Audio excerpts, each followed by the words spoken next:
What's up, everybody? Bootsy Greenwood here, and I'm happy to be able to talk to you about some ideas that I came across quite a few years ago when I first started getting really curious about the world.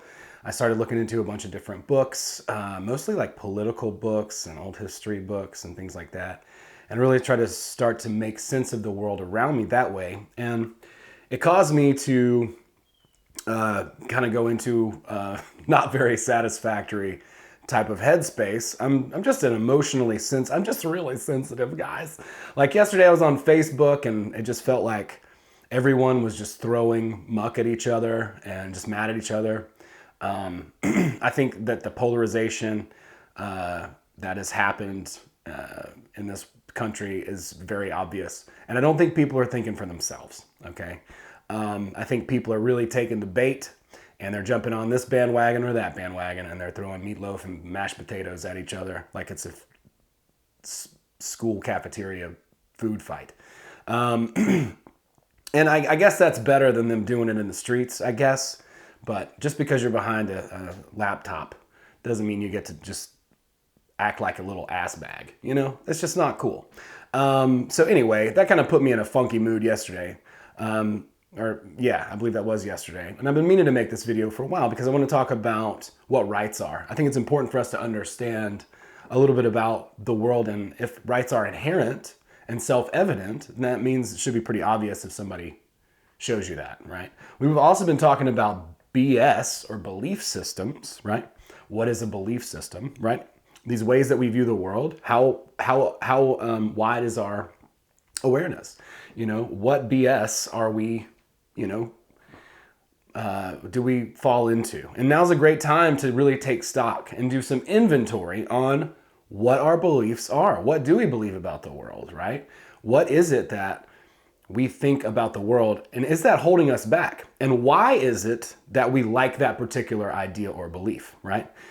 Some of these ideas and beliefs we might not want to uproot entirely. In fact, I don't necessarily recommend that. That's not the purpose of this video.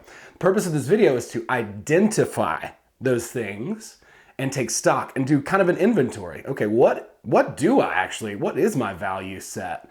What do I actually believe about the world? What is socially engineered in me? And what is my own consciousness, my own awareness, my own attention showing me about myself and my own true nature, you know? If we're only here for one lifetime, which I don't believe, I think we're going to reincarnate, then we need to understand these principles. If we're going to reincarnate, that means we got to come back here. And I think we should do the best job we possibly can of making this place, as awesome as possible, right? Here we are in either the Great Awakening, which I'm hopeful for, or the Great Human Curb Stomp. I don't know. There are definitely some people out there who don't have your best interests at heart, and these people want to manipulate and trick and deceive and gather as much power as they possibly can. That is a very real thing. On the other hand, the majority of people in the world are good people. But what happens, evil, there's a quote, it's like evil prospers. I'm not going to nail this quote, but evil prospers when good men do nothing, right? So, and that doesn't necessarily, that means human. But point being, I wanted to talk a little bit about this. Fear of death is fear of life. If you're an enlightened person or you consider yourself to be spiritual and you're shaming people or saying that people should follow a certain guideline or force them to do a certain thing, then I think you need to check yourself, all right? Because, enlightenment has nothing to do with force. It's all about allowing, right? And we have to understand that, right? Like, I'm not super happy about people going out and, for instance, like, they were picketing, the shelter in place kind of thing. Like, that to me is a direct, obvious, not thinking for yourself, complete reaction. That's what a polarized person would do, right? Like, they take the bait, right? And then you've got these other people who are going to shame them and fling a bunch of negativity at them for doing that. That's also very polarized behavior. That's not thinking for yourself. That's that's very binary thought. It's this or that, okay? And when somebody offers you an option like, oh, well, it must be this, and then you immediately just react and do the other thing, you're polarized. You need to get rid of that. That's why we're talking about these dogmas, okay? Fear of death is also the beginning of slavery. And I believe that's a Mark Passio quote. I really like him a lot. I recommend checking out his stuff in the esoteric if you get a chance. He's not the most charismatic guy, but boy, he sure means what he says.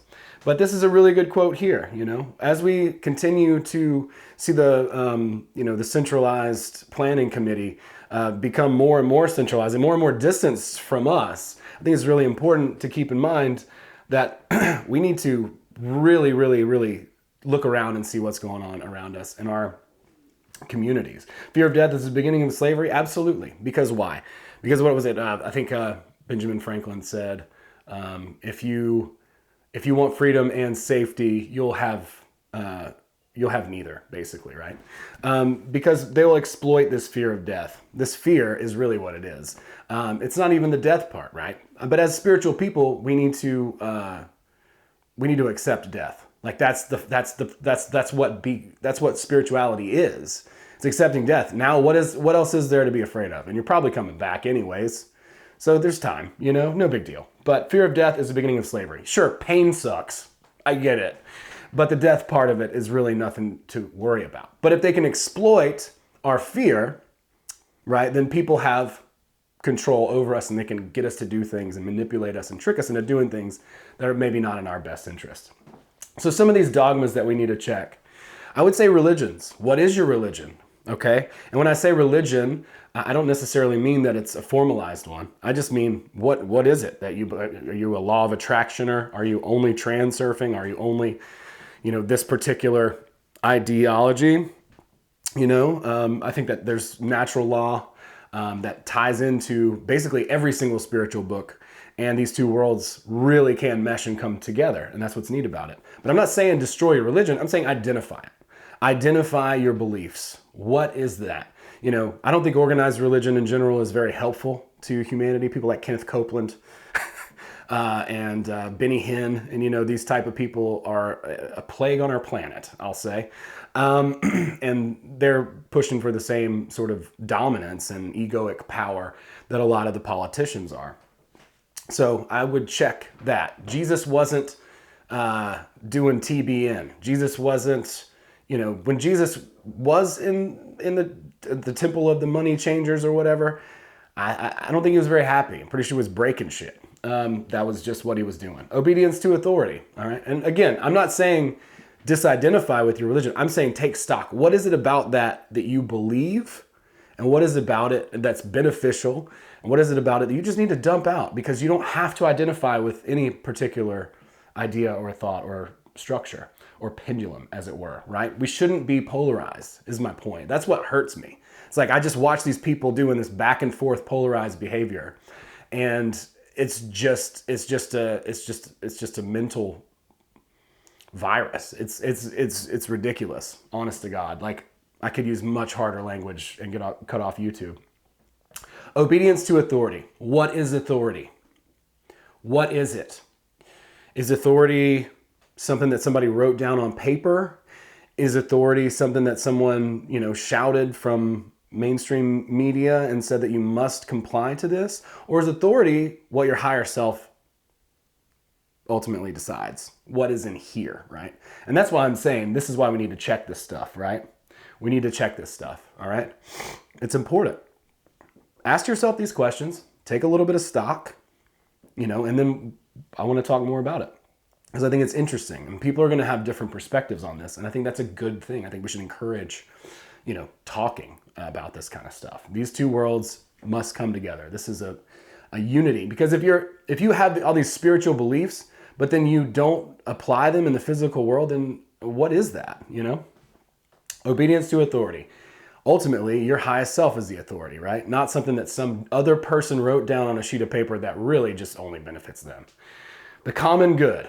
Okay, what does the common good mean? All right, and I want to get into this in another video because it's kind of nebulous, right? So we have the individual rights, which are the basis for individualism and individual freedom. And I believe the best spiritual works encourage you to be yourself in your own most individual likeness, right? So that's a very specific type of thing. An individual liberty, and these ideas encourage you to be that self, as long as you're not harming anybody else. But then there's also the common good and the community to consider, right? You obviously don't want to hurt anybody else. As long as you're not hurting anybody else, then you shouldn't be technically doing anything wrong or immoral as far as our society goes. Let's talk about control structures a little bit. There are hierarchies in place all over the place. What control structures are you reliant on? What control structures do you personally identify with or believe are important or necessary? Are they hierarchies? What if we did away with them? What would that look like? And I'm just asking you to think about this. I'm not pitching you. But what if there were no control structures? What does that look like? What does that feel like? How does that resonate with your higher self? Keep in mind that there are social engineers, okay? Social engineers who our tastes are formed, but before we're even able to speak. And this is, you can check out the book Propaganda by Edward L. Bernays and read the first paragraph of it. You can just look it up on a PDF. From the time we were teeny tiny. And it's like Pixie Sticks or Skittles or McDonald's or whatever, computers, iPads for the new class, right? The new kids, they come right into this world and it's just boom, boom, boom, boom, boom, Angry Birds. It's impressed upon them. And these things are there to be made money, as well as organized society, right? Because, well, if you're smart and you're in control, then you want to maintain control over society, right? That's really, really important. So let's talk a little bit about rights. Let's see how I'm doing here. It's a pretty long video. I really just want to encourage people to think for themselves and understand where rights come from, okay? Because I love this quote by Mark Passio. It's most excellent, okay? So you have the right to, what does it say in... I believe this is in the Declaration of Independence, which is I like that one a lot. The Constitution's great. I'm not trying to say it's not. I'll also say that understanding these self-evident principles, there could be many, many, many documents written about that, right? I don't believe our rights come from a piece of paper. I believe our rights are inherent. And when we come into the world, this is our tool set, these rights, to work within, to explore and discover ourselves and who we truly are. Life, liberty, and the pursuit of happiness, right? Happiness clearly isn't guaranteed, and neither is enlightenment, but life, liberty, and the pursuit of happiness. So basically, if I could break this down, here's how I would do it in, let's see, I have 6 minutes in this video. That's when my camera will shut off. So if I could explain this, I would say this is me in the most simplest, basic form. This is the beginning of rights, okay? They're self-evident. And they're given by God or nature. Okay? So what does that mean? That means this is me, and I own myself. Okay? I believe all is one, right? But here we are. I have no control over anybody else. I only have control over myself, my thoughts. And that's a lot of work, right? My actions, which is also a lot of work, and my emotions, right? This is me. That's what I am. All we are is attention, as I've said a few times. So Where is that attention focused, right? If we own ourselves, and I contend that is the beginning of rights, of human rights, then what does that mean, right? That means that we own basically the fruits of our own labor. So if I create something, then that basically belongs to me. And this can get very complicated and convoluted and get into IP and all that kind of stuff, which I don't want to do in this video. But let's say that I built, I don't know, a lean-to in the woods, right? Technically, that would be mine. I created it, right? But then I could also talk to somebody else and ask them to do it and trade. And, that would be my property as well in that particular case. But my point is, property begins with ownership of the self, and that establishes property, right? Now, if that's true, then the only transgression against me could technically be theft. That's it. Making morality pretty freaking universal. Now, if you're trying to steal my thoughts, actions, emotions, or something from me, my life, my freedom, my ability to pursue happiness, then guess what, buddy? You're aggressing me, and you are trying to take away my human rights, all right? That's the beginning, that's the basic essence of this. Now, there are definitely other theories, and I'm happy to entertain those as well, and we can talk about that. I don't want to get super political. That's not the point of my channel. But I do believe I believe in a spiritual individualism. That's like transcendentalism, right? That's basically where I'm at. I think the most important thing for each and every human being is to be the ultimate expression of themselves. But if you don't play by the laws, so there you go. Not everybody's going to want to. People have the option. And some people just want to watch the world burn. That is definitely a possibility and a thing that some people want to do. But I do believe the world is changing and we're moving into, another sort of incarnation, a new world, if you will. But I think if you could boil it down in this particular model, all wrongdoing is theft. I think you can break it down and make that case for basically anything that is inherently wrong. Somebody comes up, they smack you in the face. Well, hey man, you stole my freedom and my ability to pursue happiness. I've got an issue with that. That's not cool. And I do believe in self-defense. I believe the aggressor's always wrong in every situation. And self-defense is sometimes merited. In fact, quite often it is. And even if we look at Jesus, he was so upset in that temple, throwing things around, he was no pushover. You talk about, turning the other cheek and stuff. But when it comes to the reality that we manage here and the fact that we're responsible ultimately to understand what our rights are and who we are, and we're going to have to come back here, guys, I think, pretty sure. So just saying, it's like cleaning your house before you leave to go on vacation. I think it's a good idea to kind of come back to this place and have it be neat. But this is one idea. This is where the Constitution and natural law and the Declaration of Independence and these types of ideas really stem from here, this idea. And it's simple, it's basic, it's easy for anybody to understand. It's pretty universal. And I just wanted to pitch this to you today. And I'm happy to talk about other philosophies, totally.